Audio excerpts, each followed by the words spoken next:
לא, זה באמת מגניב. החלק של ווסים זה קילר. השידור הוא באיכות נמוכה. איך אני נכנס? רגע ליוטיוב. יוטיוב. זה איכות נמוכה.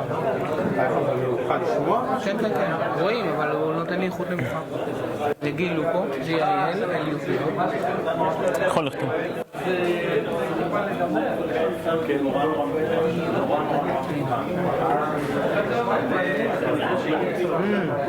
משלוח פה אותה. זה משודר מאצלך כאילו. זה מה שהתקנתי את האפליקציה הזאת, אצלי עכשיו אני רואה את המחשב שלי. הסאונד זה דרך המיקרופונים שלך, ואני עושה בה...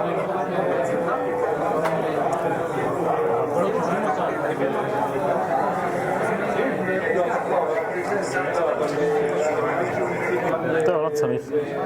כן, אתה יכול לשלוח לו פשוט אני. כן, שלחתי. היי קובי, מה נשמע?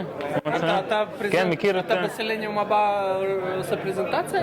כן, הוא שלח לי אז אדם, לא יודע אם... כן, אז זהו, הבנתי ממנו שכנראה אתה... יש, זה צעות חודשיים. לא, זה שתי הרצאות נפרדות, או לפתוח איזה משהו אחר. כן, זה לא נשמע לי שזה... סלניום, זה יותר טסט, כי אין הרבה על סלניום, בג'יטק לא היה הרבה על סלניום, זה הרבה דברים אחרים. אוטומציות כלליות או גם מחוץ לאוטומציות? דברים, אתה יודע, אני רוצה לעשות. 10 דקות. זה ב5:30, אני נותן לו 5 דקות. גם לך פנה אדם ב... לא, לגבי ג'יטק, אבל זה לא... ג'יטק, זה לא... אוקיי, זה לא... מחפשים לעשות מפגשים שקצת מתודולוגיים יותר. כן, אפשר לדבר. מצוין. וברור, כן. ורציתי לגשש איתך אם תרצה להופיע ברעיון במגזין. שלחת לו? כן, כן, שלחתי. אז זהו, אז אני אקשר את דורון אליך, זה כבר למגזין הבא, אבל נתחיל איתך לעבוד על זה. יופי, חברה רצינית ככה. כן, מעניין, הרבה QA אני רואה. אני עוקב אחרי... איפה יש את האנשי QA וזה? פה יש... קל. אוקיי.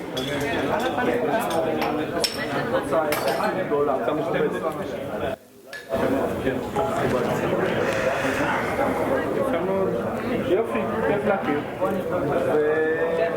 ושנראות כמו בפורום. אחר זה כבר שמה.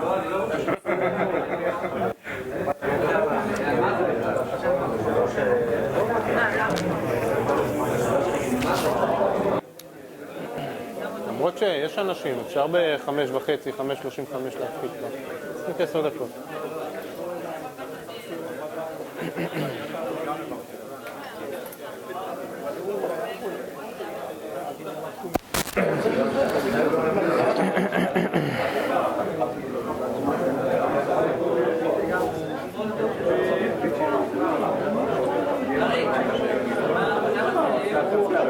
בגדול ההרצאה מתחילה ב5:30. ב5:30 זה מה שרשום במיטאפ. אני אתן לך...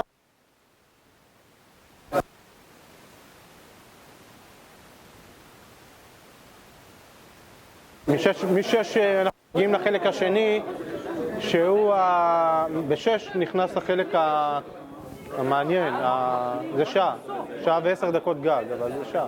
לא, זה ככה...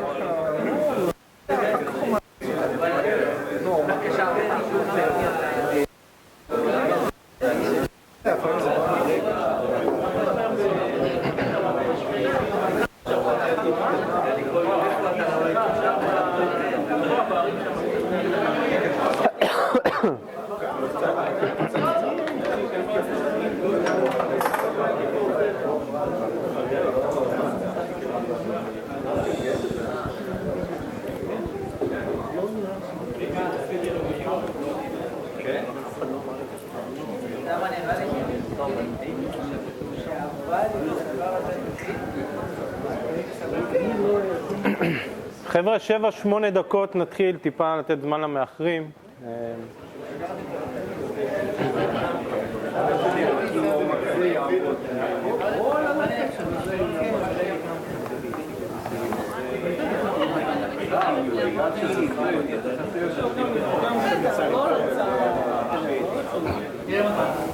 אני כדאי כבר לה.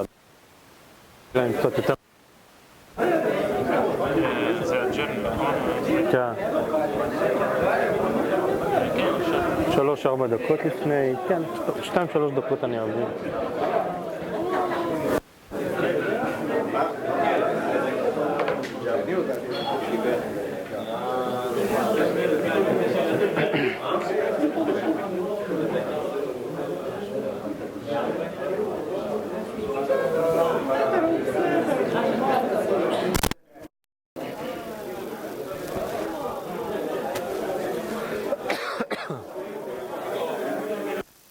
אני אוותר על הסלפי, לא מתאים.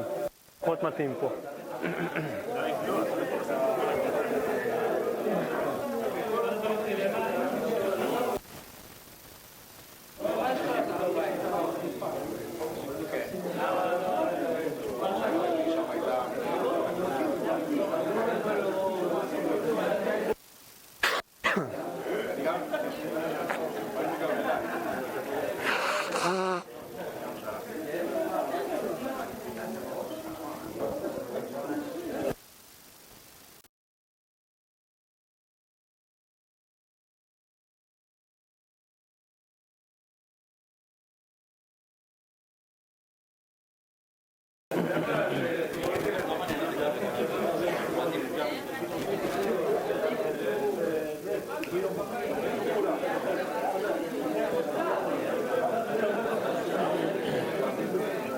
כי אנשים מתחילים להיות חסרי סבלנות קצת.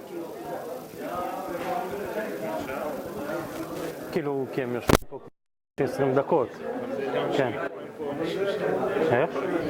כולל אנשים מפה, לא, לא, יש פה. אין הרבה, אבל... 5-6. כן. כן.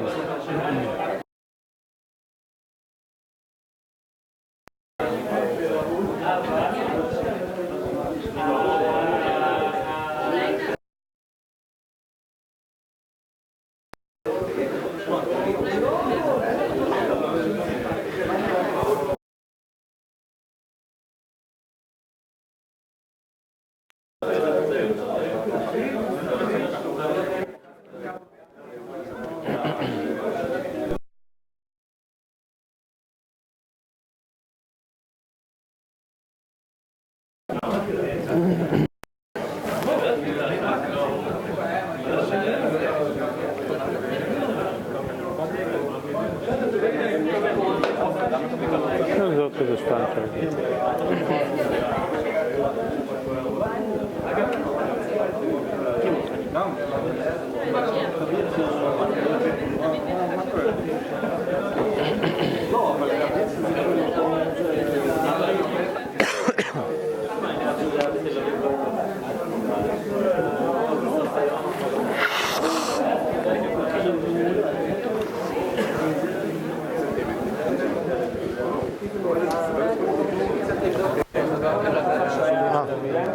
הלכנו תרגיש שהאוויר אדום. כן, לא מוכנים או שצריך עוד? אוקיי, אז... עכשיו בקטע של המשחק של השידור החי. בסדר, 3 דקות נתחיל, 3-4 דקות נתחיל.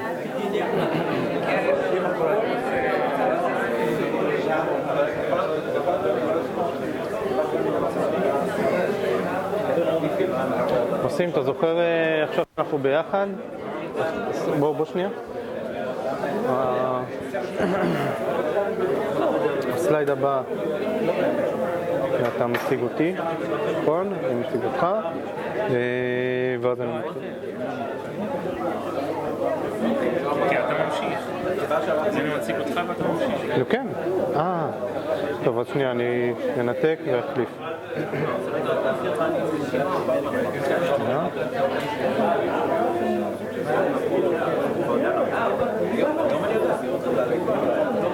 היום אני רוצה לו חילוק כתוב.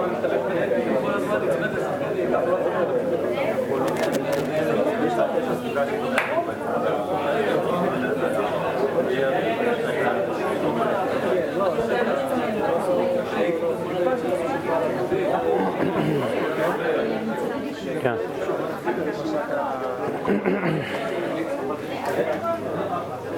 ניתקתי שם וחיברתי, הכל בסדר, נכון?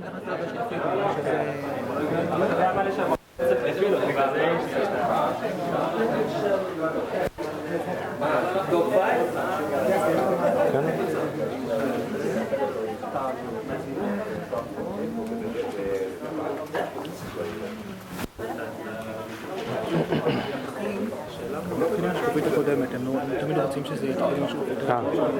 רק שטרט.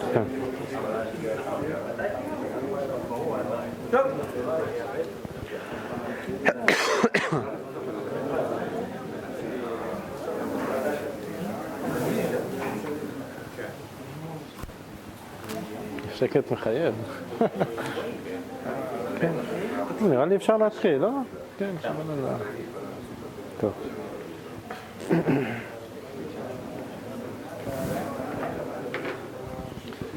הוא בסדר להתחיל? כן.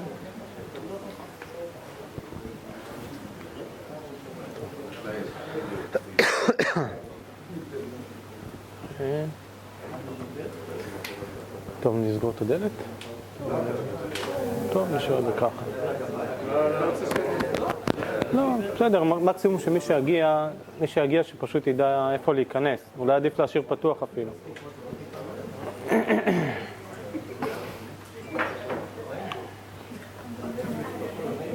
בסדר. בסדר.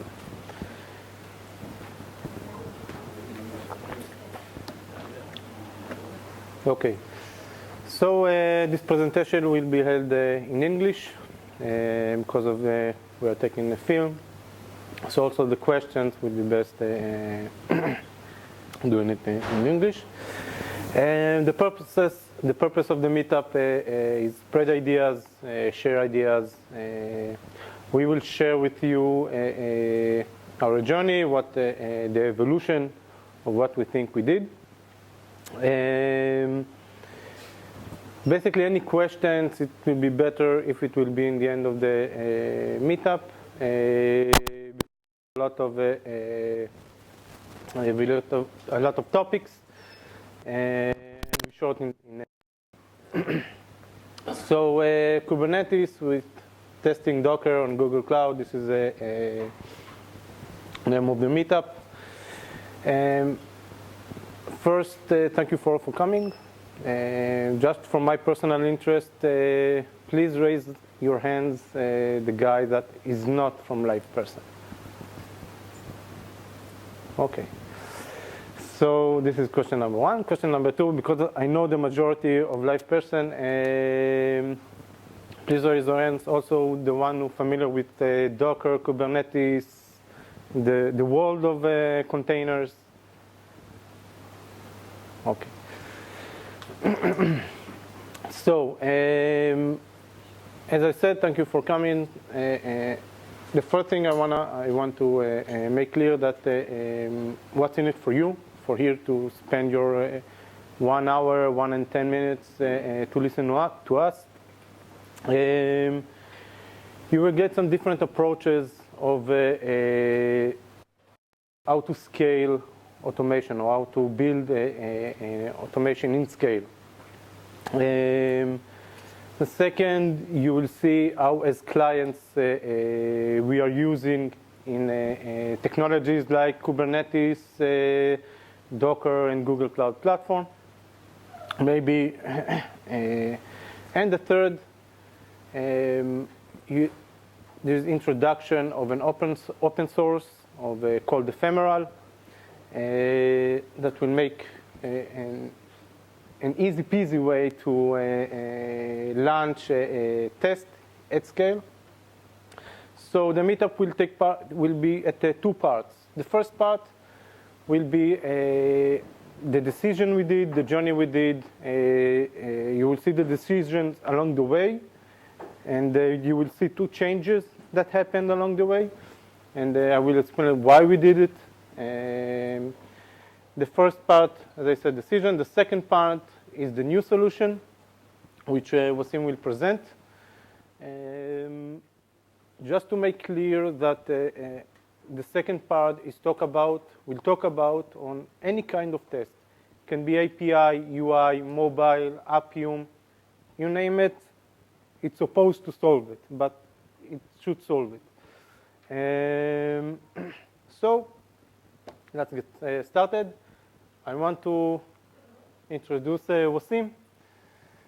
If you can see, he's here. This is him running at the England. Wasim is our senior developer, automation developer, tourism.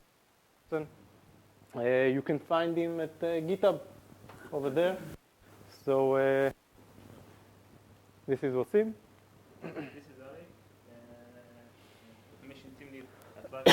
He has been in this position for 2.5 years. His hobby is also he likes to do private piloting. So have a safe flight with Arik during this presentation. Okay. So a word about LivePerson. LivePerson transform connection between brands and consumers. Meaning, if you get inside a Microsoft website, you can get asked by banner, chat. It can be by messaging, via mobile, voice, any kind of interaction that can get the brand and the consumer together. A bit about our LivePerson scale, about 2 petabytes of data per year, around 3 billion visits a month, so we are definitely a big data company, also using a wide variety of technologies for big data. And this is about 20 seconds, 30 seconds about LivePerson. Now, I thought how to start the meetup and how to start connecting you to what we did, because jumping straight to the technologies, jumping straight to what we did, I need to connect you. So we start with a short story about LivePerson deployments, how we deploy. LivePerson is a microservices. We have over 200 services in LivePerson. We deploy it in several data centers, Sydney, UK, US, Melbourne. And after each deployment, we have a team called UAT, User Acceptance Test, that every deployment check it manually. Now, this is a great pain because, not a great, it's a very big pain. And we have requested to automate this set of sanity tests that this team is running every day, each time they deploy to production any kind of deployment. So when we requested to automate such tests, we meet these requirements, meaning it's very different from a Scrum, from a dev, when you need to create your tests, you check your build, you check your release, and okay, it can run for 7 hours at night. It can run for 2 hours after we finish our work. We came in the morning and we have a green build. No, here we need to know, we need the fast feedback now. Meaning, after we deploy, maybe after 30 minutes, there is a possible a bug or something, or a service interruption for a customer or a consumer. So we need to know it in 5 to 10 minutes. So this is the wish list. This is our requirements. We had a set of requirements for a fast feedback. As I said, we were running a sanity test for dozens of tests, and we need to know it till 5 to 10 minutes, no matter how much test we we develop. We needed to be stable. We needed investigation tools. Now, investigation tools, we need to think about that because we need to ask ourselves who is our clients. Meaning, if I'm in a dev team, in dev scrum, I'm developing my test, don't need an investigation tool. I know it myself. When my clients are support, SES, NOC, production specialists that using my test to check it, I cannot give them, okay, exception and good luck. I need to give them something to identify the problem. So video is crucial, not screenshot, not, okay, this screenshot or that screenshot, it doesn't help. They want to know what happened during the test. They want to know what we did. I forgot to tell you that it is a UI-based. It has to be a UI-based because we are checking user behavior.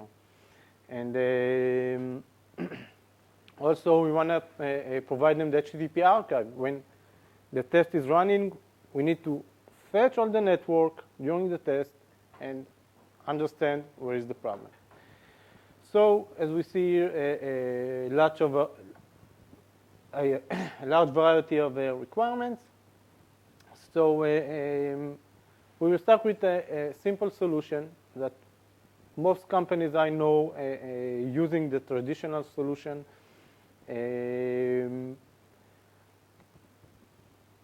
This is the traditional solution. Not sure how many of you know Selenium Grid. Maybe raise your hands, and anyone that heard it, great.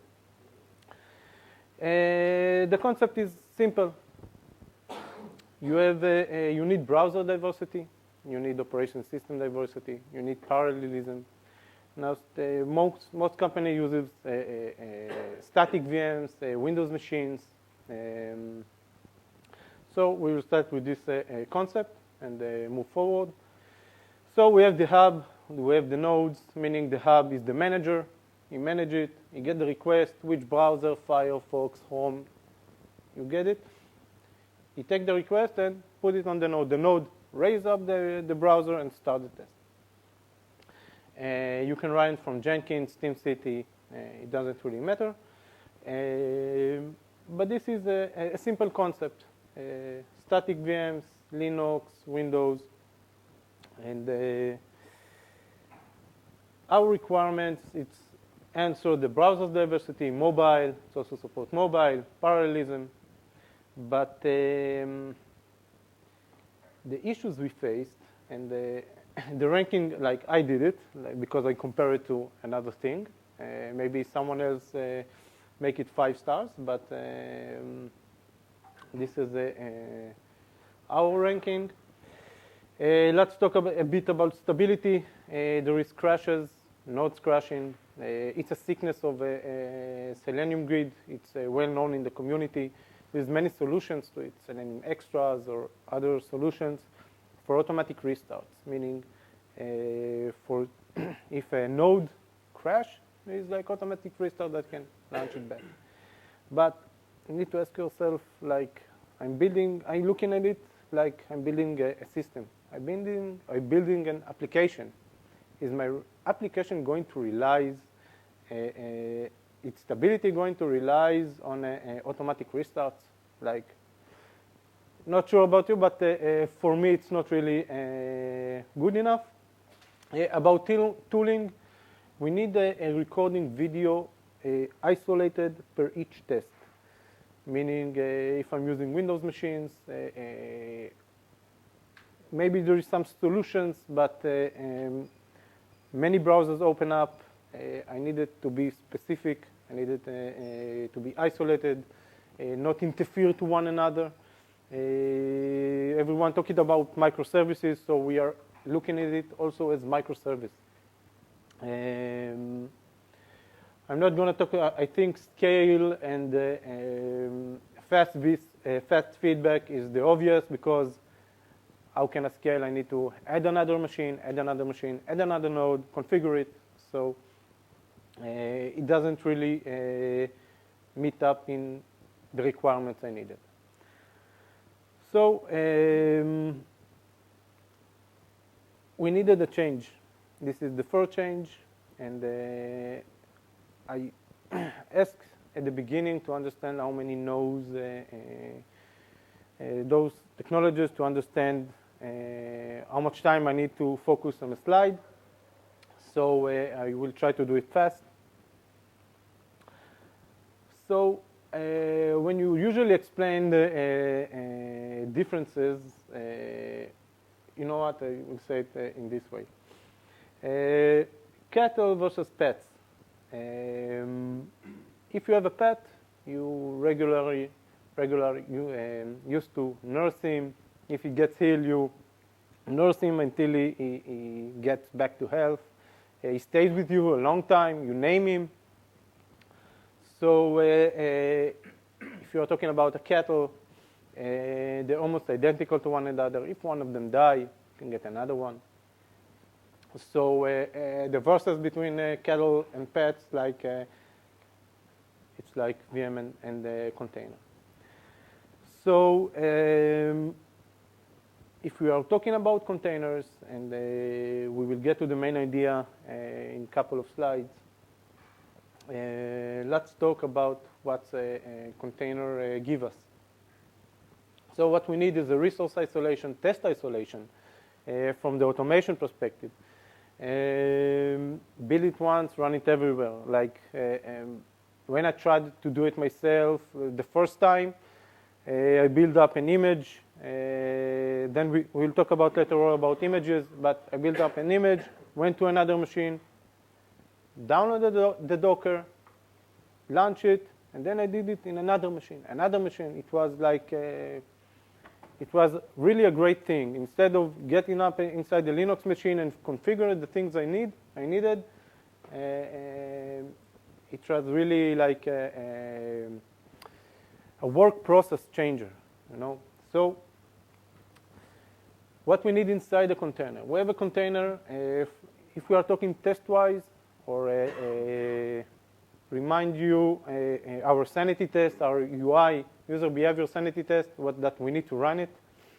We need a browser. We need browser, it doesn't matter, Firefox, Chrome, VNC server for recording, jar for standalone, hub, node, can be each one of the images. And about mobile, we will talk about it in the second part, about what we needed. So this is the very basic container that is needed for, if I'm talking about test-wise. So let's talk about the makeover. The makeover we did, we are talking about a hub Docker image. We are talking about no Docker image, like it's a separate images. Instead of running everything inside a VM, shared resources, VM like actually take the resource from the physical one. Container is only limited. So we got a different approach. We have hub, we have nodes, we have an army of nodes. Now when I get an image, I can launch it, how many that I want. So this is the makeover architecture for Selenium Grid that we did. I will, in 2 slides, I will show, in several slides, I will show some demos. We took it, Selenium community have Docker images that is already built and verified. And you can download it, you can play with it, and start your own hub. And we are published this presentation, so you can get the link also. So let's see a quick demo.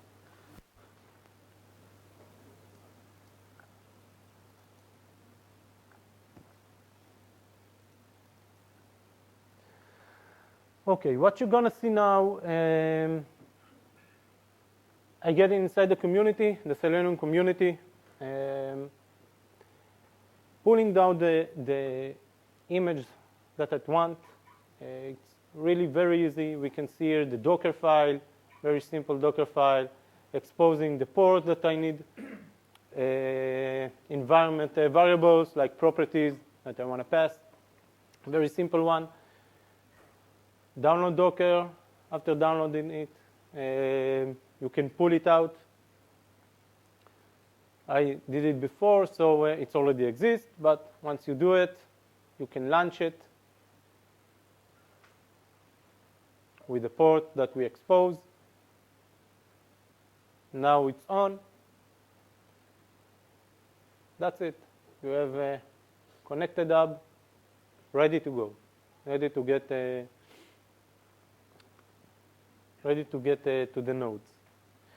So let's go back to the presentation.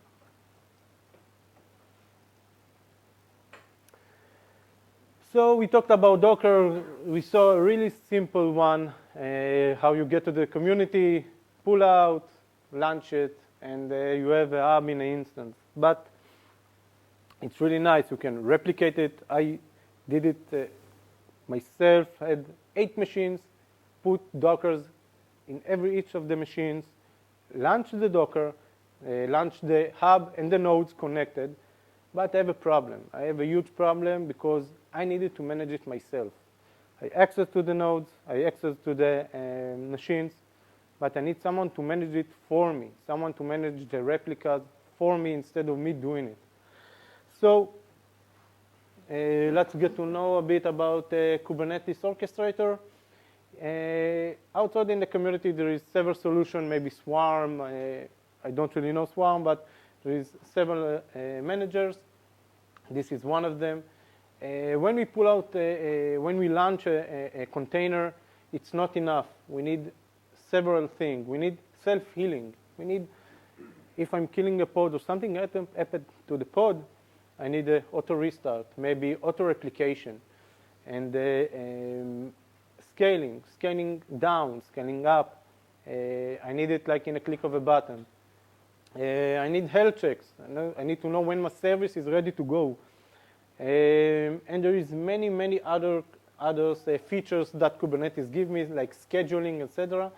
But for my purpose here, I decided to show the exact things that I need. So with our new manager and our new makeover, now we have Kubernetes cluster. We have a Jenkins that communicate with the hub and the nodes, that manage it for me instead of me doing it myself. So, okay, a couple of things. So we have a Kubernetes cluster, but we still have some pains for our requirements, meaning in my requirements, I needed to run in geolocation, meaning I wanted to run not from Israel or Tel Aviv to sample my data center. I wanted to run from Sydney. I wanted to run from UK. I wanted to run it from US. And this is a very crucial requirement. About networking, here, if I'm running it inside my network, any network maintenance, any downtime in my in live person network, I have also downtime in my tests.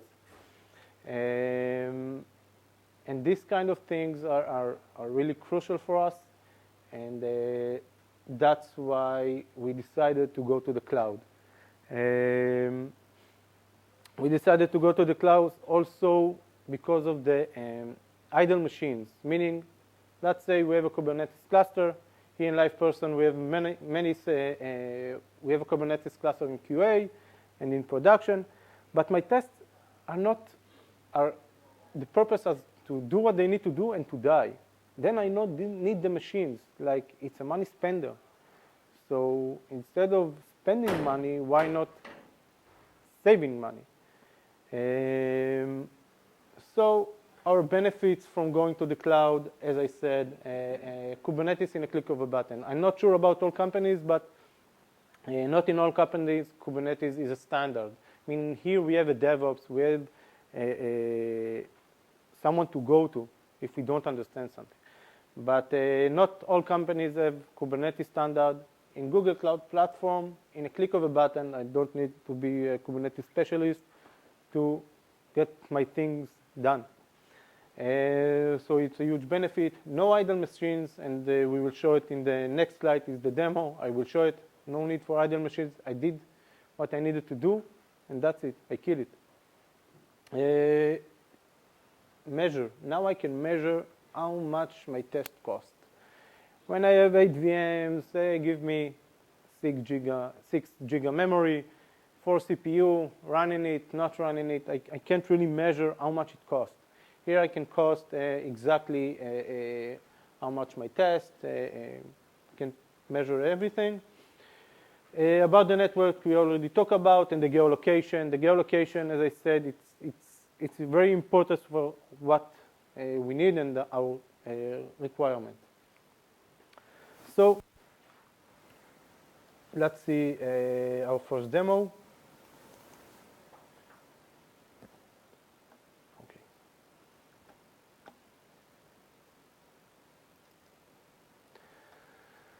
So what we will see here is Google Cloud and the cluster. We are in Google Cloud. We, in a minute, get into inside the cluster that we did. Also, in a click of a button, a container engine. In the container engine, we will be able to see the auto scaling is on. Now, okay, let's move it forward. What we can see here is what is running at the moment. We have a hub running, as we can see it. The service also we expose external IP.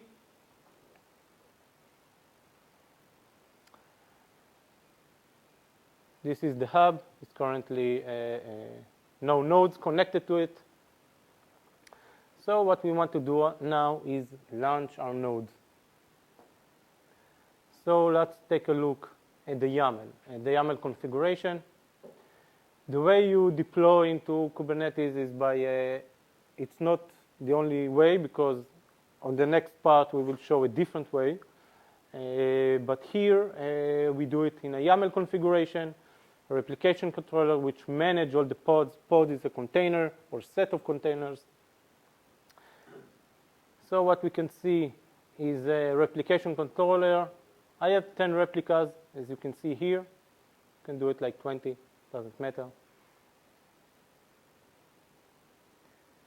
Here's the image from the repository. We took it from, we insert it into Google Cloud repository. And we now limit it to 1 CPU, 1 giga memory. We know this is what we need to launch this node. This is the minimum, meaning, and then I can calculate how many machines I need.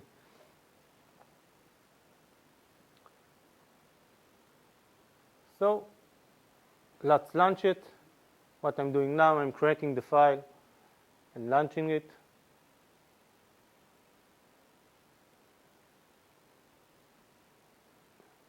Okay. So once we launch it, we also take a look inside the Kubernetes cluster. And what we will be able to see, the running, the pending, meaning the pending, like maybe there is no enough resources for all the pods or containers to launch up. So first we can see in the hub, 2 has launched up out of 10. Let's see how is our machine. We have also 3 machines. See, it didn't do anything, didn't configure anything, the auto scaling was up, and it's up to 3. Okay. What I didn't say is that my next demo will show what happened after 7 to 8 minutes. I didn't want to waste your time and to wait until everything is connected, because these pending containers, they need to connect to the hub. Imagine you have like 30 of them. How much time you need your build to wait until the node will be connected to the hub? It will take a long time. Meaning by long, minutes for me, it's a long time. So where is...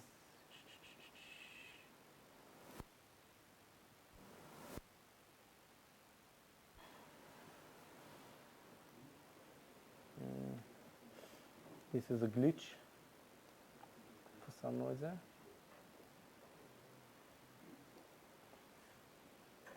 Okay. Okay. So let's see the second demo.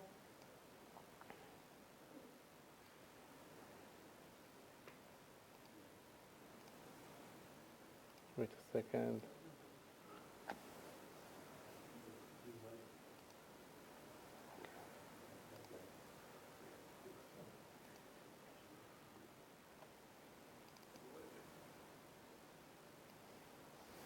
Okay. Got it. So, as we can see, it jumps to 4. This is what it needed to launch all these containers. Now, when we see what we have in the cluster, everything is running. All pods, container are running. We have the replication controller, the hub, and the Firefox 10. And now we can see we have 10 of them. It took about 7 to 8 minutes for this to be connected. Imagine that I have a build, I have a test that needs about 50 or 60, maybe 70 nodes. So it takes a lot of time. Okay. So let's talk a bit about the build lifecycle. This is our inspiration about our lifecycle, how it's going to be. Scale out, set up the grid, test it, kill the grid by killing its namespace, scale down, and repeat it. This is like our lifecycle in a Google platform. The requirements. We will see it's much better requirements than before, but issues. When talk about tools, also there is solutions for Selenium. There is plugins that gave us a solution for recording, but still, at the moment of truth, when the build failed, there's several recordings that we didn't get. This means that we need to download open source and code ourselves to be resilient. Fast feedback, it's still, as I thought, it's a real improvement, but until the node will be connected to the hub, it takes a long time. Also, as you see, each image has its own browser version. That's the meaning of it, that we need to workload the hub. We have an image of Firefox version 47, and we need the Chrome. We need another image to connect to the hub. It's a still workload. Unless you do it in the same image, and then your image gets bigger. So you have also some facing issues with the browser diversity. And it's a multiple point of failure. Meaning, it's not enough that I have my build, I have my tests, I have Google Cloud, I have Kubernetes, now I have a hub and a node.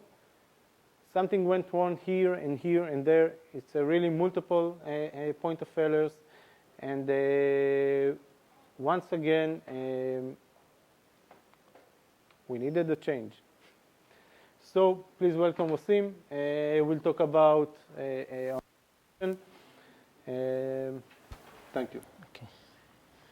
Okay, so this time we want to install a solution which is not based on grid. Since our grid setup began to be more complex and more hard to maintain. As you might know, Selenium server can run in 3 different modes. Part of a grid, and also as a standalone server, not being part of a Selenium grid setup. So instead of the with the hub and the hub communicating with the node, in the standalone mode, the tests communicate directly with the node without having this hub proxy in the middle. So we took this standalone approach and combined it also with the containers and Kubernetes solution, and came up with a scalable solution for testing without using grid. We took the attributes of containers. First, containers are fast.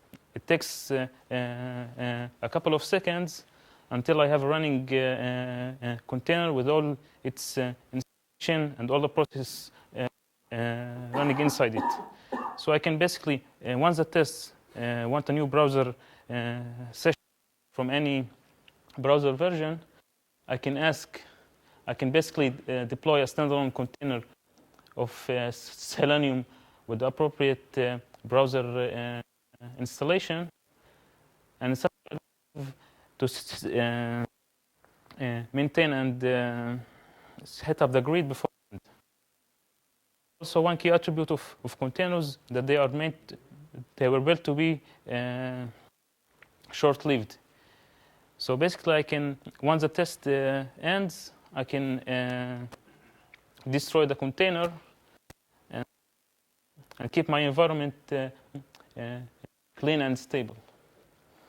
And I can also leverage the usage of Kubernetes and let all these containers be distributed and managed by Kubernetes inside my cluster over Google Cloud Platform or any other cloud or local or on-premise solution.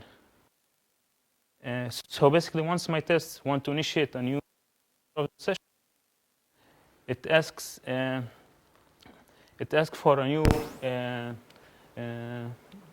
container deployment inside Kubernetes with the desired capabilities that it wants, according to the browser version and browser type.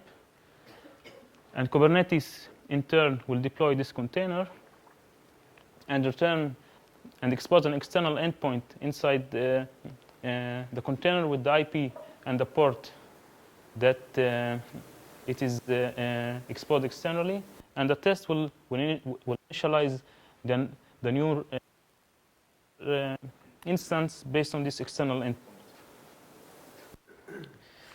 We have one issue left with this solution. How can I let my test communicate with the Kubernetes cluster? And see, I need some sort of communication method or API which allow my tests to ask for a new container deployment, get the new remote WebDriver session, and also ask at the end of the test to kill this container deployment. For this purpose, we have developed an open source a Java library for creating short-lived testing endpoints over Kubernetes or any container clusters.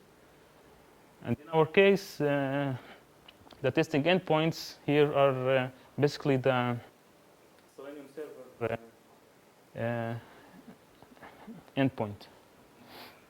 So in this case, let's say I have a large test suite which demands a lot of browser sessions initiated at the same time. Each test can basically connect to the ephemeral API, ask for and pass also the desired capabilities that it wants from the remote WebDriver, and the ephemeral API in turn will ask Kubernetes for to deploy a new Docker image with the appropriate image version and type. And meanwhile, our API will continuously pull Kubernetes to see if the endpoint is already ready. And once the endpoint is ready, our test will be able to initialize its browser session according to the readiness of this endpoint, which is Selenium server. Here's a simple snippet of JUnit integration of ephemeral API into a JUnit test. As you can see here, we have defined the deployment context of our Selenium ephemeral instance. We have defined which browser we want to use, if we want video recording or not. And here we build our instance. And once the test begins, it asks for the resource. And once it will be deployed and ready, the remote WebDriver will point to the container inside Kubernetes. Let's see a demo of how it works. With Kubernetes.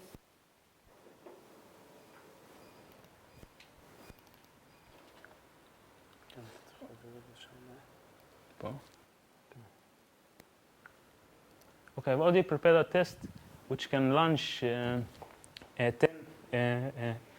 ephemeral instances at the same time, different browsers, including Chrome and Firefox. And at the end of the test, it will also go over all the instances we have deployed and also destroy them. So let's begin with the test. I will forward a little bit since I don't want to explain about the test code. Okay, so here, as you can see, this is the Kubernetes dashboard, including all the workloads that it now has. As you can see, we have an empty workload without any deployed containers. Once we run the test, here we can see how ephemeral library is deploying all the containers inside the Kubernetes. And it also pulls the status of the deployment. Our desired status is finished, but some of the deployments are still in progress. And here we can see how ephemeral is fetching the endpoints that were exposed inside the containers. And in our case, it's the remote WebDriver URL. And it also checks if the endpoint is reachable. As you can see, some of the endpoints are reachable.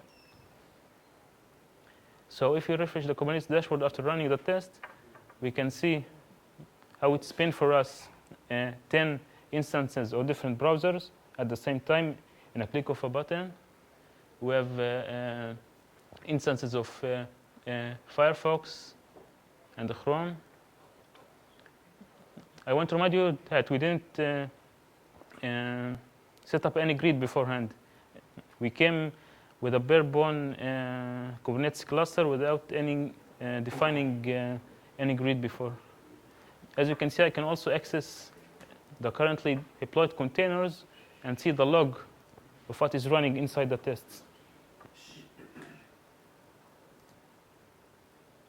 As you can see here, it's doing some remote WebDriver API calls to find elements on the website.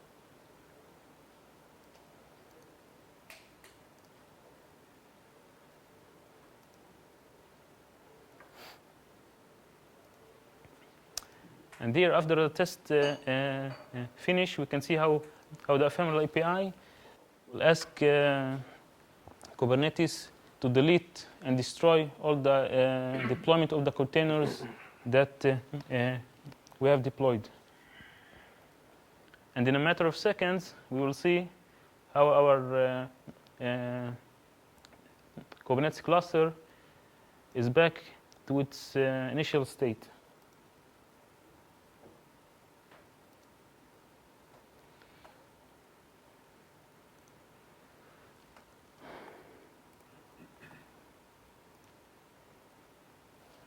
Okay, here's the demo we have presented. Okay, now let's move from web-based testing to mobile testing using Android and Appium. We're all aware of that challenges of running mobile tests with Appium and Android, and maintaining all the mobile test environment, including Appium crashes, which we have to handle, and handling multiple Android SDK environment installation and maintenance. Also finding the perfect combination of the Appium and WebDriver API version compatibility. And most importantly, it's very difficult to do mobile tests in parallel. We have to manage the binding of the Appium server with the device ID. You have many devices. You have to launch multiple Appium servers and bind each Appium server to each Android emulator, and it becomes very difficult to to do in parallel. And I don't want to think about scaling my mobile tests if I can't run them in parallel. But with ephemerals, actually, things get much easier. Since I can wrap the Appium server and the other emulator inside an isolated unit, so they can communicate internally.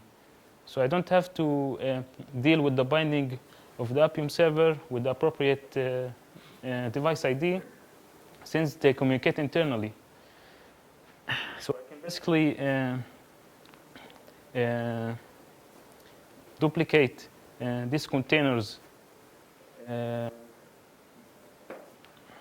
as much as I want, and I can let them scale according to the capacity of my cluster.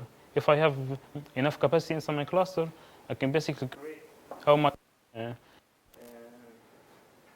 mobile Appium server and emulators at the same time and let them run in parallel. And this way, the ephemeral API will also pull Kubernetes for checking once the Appium server endpoint is ready. And once it's ready, the test will get back an instance of the underdriver with the Appium IP and port that it got from the API. Okay, let's see a short demo of how it works also on Kubernetes. Do you run also iOS simulators? No, iOS simulators with GCP we don't have Mac instances, VMs, so we're not able to run iOS. But for Android, it's a pretty good solution. Okay, let's see a demo of Appium. You can see a test which basically initialize an Android driver according to the ZAR capabilities that we have defined. We have defined here an Android SDK of version 4.4, and we want to install the contact manager APK inside the emulator, and we'll basically do a simple test which will access the contact manager app inside the mobile and click on that contact in order to add a new contact. Here we define the ephemeral instance of the Android type with a ZAR.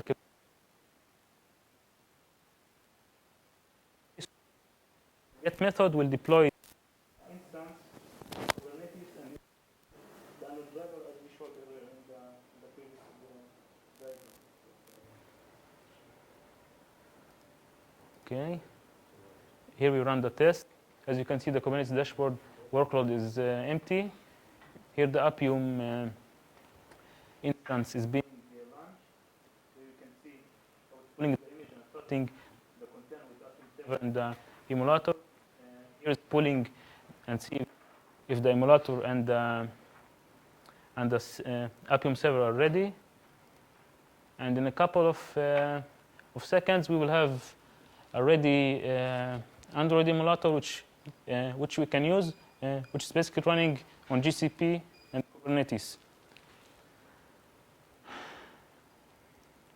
Now, here we can see how it accesses the contact manager.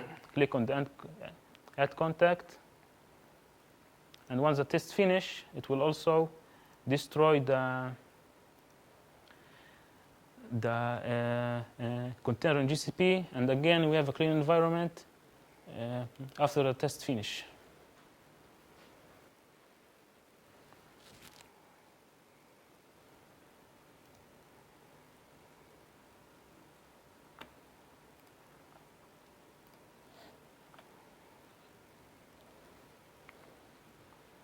Okay, so now let's rewind the requirement and see how our new solution, it basically, we can see how it fulfilled all the requirements that we need from our test infrastructure, including stable environment, isolation using Docker containers, scale using Kubernetes, browser diversity by ditching all the grid-based uh, solution and also mobile support by using images built for Appium and Android. Okay, now let's talk a little bit about beyond UI testing and mobile testing with Appium and Selenium. We can basically use ephemeral to deploy any test dependency inside a container, including web servers, Nginx, temporary databases such as MySQL, mock servers, including mock, or any other Docker image, or any other test dependency which can run inside the Docker image. So if you want to set up a complex environment for our integration or end-to-end test, we can basically deploy each unit of this environment inside a container and simulate the complex test environment very easily.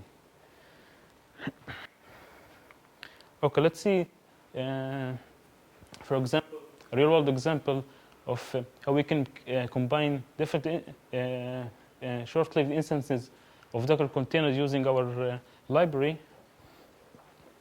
Let's say we want to do some UI tests in our web application using browser-based testing. We can basically deploy our web application inside an Nginx container and let our ephemeral instance, which includes browser and Selenium, communicate the Nginx instance and do some UI testing. And we can also, and each endpoint here is what Kubernetes exposed for us from inside the container to its to outside. And also, if our web application uses some sort of backend to view some results, and the backend is not ready, we can create a mock server using wiremock, and also deploy it as a container, and basically let our web application communicate with the mock server that we have deployed. And this way, we have set up a pretty non-trivial test environment by using different instances of ephemeral objects in our tests. All of them are orchestrated by the same Kubernetes? Yes, by the same Kubernetes cluster. Okay, let's see. I will try to see a demo of it in the code.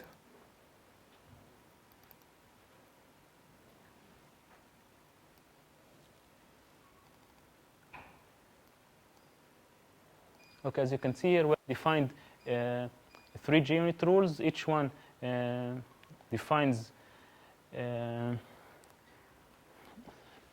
different ephemeral container which we want to use in our tests. The first one is Nginx, the third one is Selenium, and the third one is wiremock. And we also defined wiremock mock server with a JSON mapping which includes what we want to, which request and response we want to mock. As you can see in the JSON file here. And our tests will approach the Nginx resource, which we have defined as a JUnit rule, fetch the Nginx web server URL endpoint, and let the Selenium instance communicate with the Nginx instance which are deployed. And here we can see how we can use different instances at the same tests, so they can communicate with each other.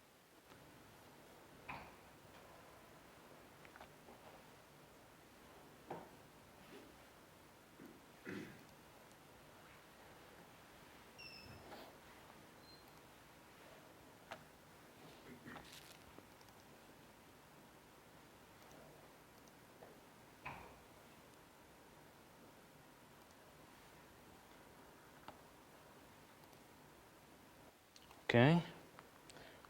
Okay, future plans which we are planning to integrate inside our library is also provide a REST API, which will allow non-Java tests, non-JUnit tests, to also use the features that Ephemeral provide and allow Java tests to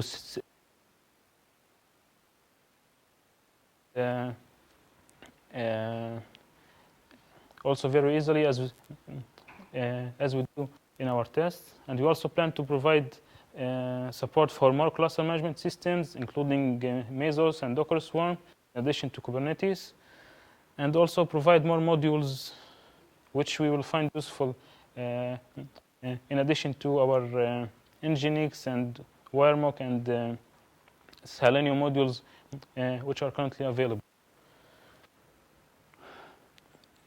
So our takeaways from all this talk that we did today is that we should continuously enhance the traditional tools that are available for testing and for web and UI testing. We also should use containerized environment for setting up our complex test environments, since they are short-lived and can be thrown away once the test ends. And this way we can keep our test environment stable, and we can also scale this environment, this test environment, using container orchestration with Kubernetes and other cluster managements. And we also can benefit from testing on Google Cloud, on cloud platforms in general. And we already saw the benefits of running on cloud platform, as Arik showed earlier. And any questions? Yes. Why are you doing it only for a post-release sanity?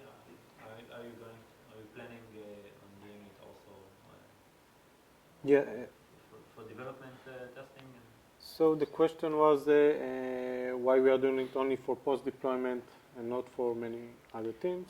Okay, we're planning also to integrate inside the development needs, but the post-deployment was our initial trial of this library. And we also, yes, we have plans to also integrate it as a test environment for other teams. And if you do that, you're going to use your open source also to deploy the application themselves? In this cluster? We don't. We need. I find the whole life cycle of how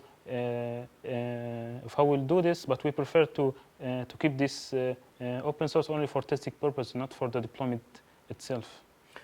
We also have other teams that using it on a Kubernetes cluster, not on the cloud, on a QA environment that using it. We have already 2 or 3 teams, and it's starting to spread out. Yes, but not for the deployment of the application itself, but also. The application themselves are not Yeah. Docker images yet. There are Some of them. Live Person Starland already started with Kubernetes and Dockers. We started movement, each one of the application. Any new application born inside Docker and was running Kubernetes. There was also Kubernetes cluster in production for live person applications. But yeah. More questions? Can you talk a little about why you chose Kubernetes over the alternatives and why you chose GCP over the alternatives? Kubernetes, for the alternative, first, it is a live person standard. It was really easy because we are in live person. For a company that doesn't have any real standard, in Google Cloud Platform, it was really easy. Google Cloud and Kubernetes was born from Google, so it was a good. They have a built-in support for building Kubernetes cluster in a minute.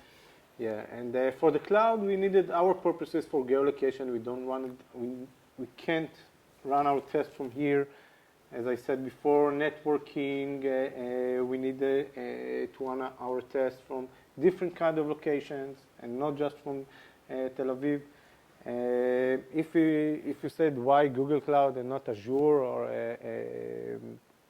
Amazon, can really give you a good reason, and except of Kubernetes made by Google, so we went to Google. Any other? Yes. Is there a way to run the automation on Safari or Slow? So the No, question. there is a. Let's repeat the question. The question was, can we run it over Safari and Explorer yes. as well? Okay, regarding AI, there is now an effort from Microsoft to also support containers and Docker, but still not very mature. So we don't have a solution for IE, and also for Safari we need Max, and Google has not provided instances of iOS yet, so we don't have also a solution. We currently support Phantom.js, Firefox, and Chrome from all the versions that it has. We saw that in Google they provide instances for Windows. So I think in the future we will try maybe to launch maybe a container inside Windows that it's part of Windows for Explorer, but we are not there yet. Yes. Do you do A/B testing? From our side we don't from do our it. side we don't do A/B testing. Maybe inside the teams I think they do. But again, this The automation doesn't test the A/B testing. no. Only user behavior for our purposes or our needs. What I think we need to take from what we saw here, that we show it on UI testing, but it doesn't have to be UI. It can be APIs. It doesn't matter what image you deploy to Kubernetes. So we have teams that have builds that running with 300, 400 tests of APIs, and it takes about 2 hours to get a release. So I think it could be a good solution. Other questions? Yes. How do you know how big my cluster should be? You want to answer? There are many aspects which you have to define beforehand, and also Kubernetes provide in GCP it's provide autoscaler capability. So you can start with a small cluster, and it will autoscale itself once it demands new deployments of new containers. A bit of a secret about the autoscaling, it's in beta. So we have two approaches, autoscaler, like automatic from Google Cloud, or doing it with G Cloud with resizing your machines. So in this concept, you control the resize. When you start up, scale down the machines, scale out the machines, and then you control it instead of waiting a couple of minutes for this to happen. In this presentation, I saw the automatic. We also did the resize command line of G Cloud, and in this, if you are using G Cloud, you need to compute it. You need to calculate how many tests you run, get it, calculate it, and then I say, okay, I have 10 classes. From my experiences, I need 15 machines, so you scale out to EG's 15 machines. Yeah. Are you using one cluster per suite, per test suite, or are you using one cluster for several suites? And if so, when you're polling for to get your resources from Kubernetes, how do you know that it's specific to that? Which Kubernetes cluster you mean? No, I mean if you, okay, that depends on the answer, but if you're using one cluster for several suites, or you're using... So let's understand the first question, if we use those tests to several clusters. Yeah. Yes, so the answer is yes. So it's one suite per cluster? We have one cluster per suite? Yeah, it's a one suite per cluster, but we have a life cycle, meaning if my clients are support NOC, I don't want, they're using a cluster that is production. And then we have a staging environment. Then we use our tests and see that like perfectly stable or like at least a failure rate of 1%. Then we go into production. So yes, we are using several clusters with autoscaling. The second question? So I guess it's a non-issue, but so then when you're polling to get your resources, you know it's yours because the cluster is only. Yeah. Yes. You can also use labeling of the Okay. So deployment passively you do, so you can bind the deployment according to the label that you have set in your deployment.